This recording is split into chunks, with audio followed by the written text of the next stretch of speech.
সুপ্রিয় দর্শক, গুণীজন পরিচিতি ইউটিউব চ্যানেলে আপনাদের সবাইকে জানাই শুভেচ্ছা ও অভিনন্দন। যারা আমার এই চ্যানেলটি সাবস্ক্রাইব করেছেন তাদেরকে অন্তরের অন্তঃস্থল থেকে শুভেচ্ছা ও অভিনন্দন।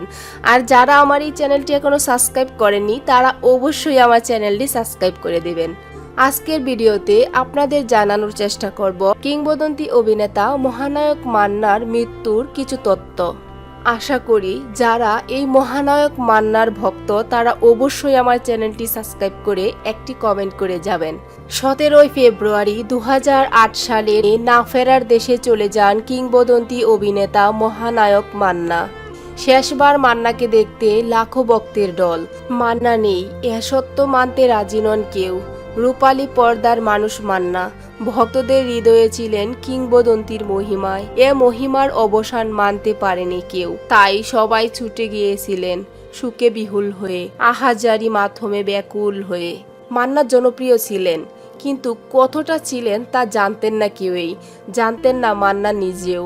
তাই তো তার আকস্মিক মৃত্যুর পর তাকে শেষ শ্রদ্ধা জানাতে ভক্তদের দল নেমেছিল। প্রিয় নায়ককে এক নজর দেখার জন্য ভক্তকুল এফডিসির প্রধান ফটকে তুলকামাল কাণ্ডও ঘটিয়েছে। তাদের সামলাতে কর্তব্যরত আইন শৃঙ্খলা বাহিনীকে প্রচণ্ড হিমশিম খেতে হয়। শেষ পর্যন্ত তার লাশ শহীদ মিনারে নেওয়া সম্ভব হয়নি। সরাসরি তার গ্রামের বাড়িতে নিয়ে পিতার কবরের পাশে সমাহিত করা হয়।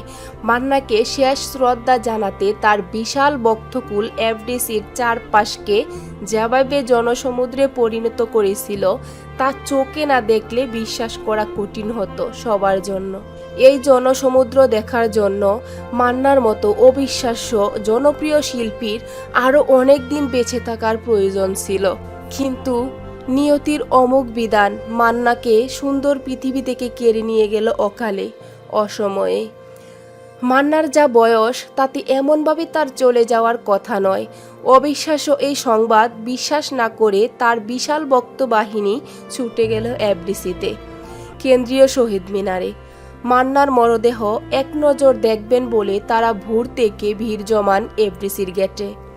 আর চলচ্চিত্র শিল্পের মানুষদের তো কথাই নেই।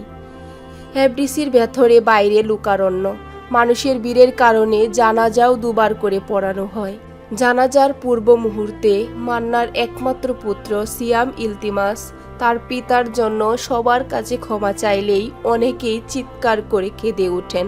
সিয়াম কথা বলতে না পারলে তার পক্ষে পরিচালক কাজী হায়াত বক্তব্য রেখে মান্নার পক্ষে ক্ষমা চাইলেন সবার কাছে। জানাজার আগেই সারিবদ্ধভাবে সবাইকে শেষবারের মতো দেখার সুযোগ করে দেওয়া হয়। এফডিসির প্রশাসনিক ভবনের পাশে তৈরি করা মঞ্চে কাঠের কফিনে শায়িত আছেন মহানায়ক মান্না, নীরব নিতর দেহ। এই জায়গায় তিনি অনেকের জানাজায় শরিক হয়েছেন। আজ তার নিজের জানাজা হবে, তাকেই সে কখনো জানতো? যে এফডিসিতে দীর্ঘ 24 বছর কাজ করেছেন সেই এফডিসি থেকে তার চিরবিদায় হচ্ছে। ভাবতেই বিষাদে ভরে ওঠে সবারই মন। সুখের সাগরে ভাসতে থাকা রাজ্জাক, ভবিতা, সুচন্দা, ফারুক, আলমগীর, সুহেল রানা, উজ্জ্বল।